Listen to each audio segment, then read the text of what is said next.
అందరూ అసైన్మెంట్ రాశారా? అరే నాకు చాక్లెట్ ఎవరా ఏమన్నా? సార్ నేను నీకు సెమినార్ చెప్పలేదు. ఆయన అడగలేదు కదరా. అడగలేదనే చెప్పారా? ఓ నిజమే కదా. కమ్ సార్ కాళ్ళలోనికి పోతున్నాయి సార్. ఫ్యాన్ కట్టేస్తా లేరా. దానికి కాదు సార్, నాకు మోషన్ సార్.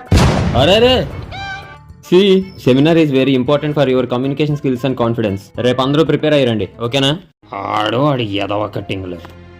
క్లాస్ చెప్పడం రాదు మళ్ళీ ఆ పీడిఎఫ్ బ్యాచ్ గడికి. రే ఎలాగే పెంచారా మీ ఇంట్లో వాళ్ళు నిన్ను?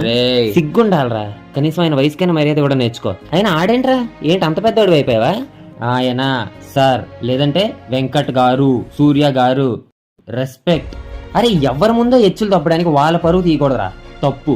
గురువుని గౌరవించలేనోడు నా దృష్టిలో సంస్కారం లేని ఎదవ. రే అంత సీన్ చేయకో.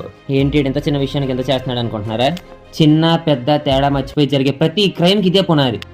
అయినా రెస్పెక్ట్ ఇవ్వడానికి ఏంట్రా అంతా చచ్చిపోతున్నారు? ఓ సార్ అని పిలిస్తే మీ ప్రెస్టీజ్ యాటిట్యూడ్ పోతాయా? లేదా మీరు రెస్పెక్ట్ ఇవ్వాలంటే IAS అయి ఉండాలా? మనిషికి మర్యాద ఇవ్వడం నేర్చుకోనరా.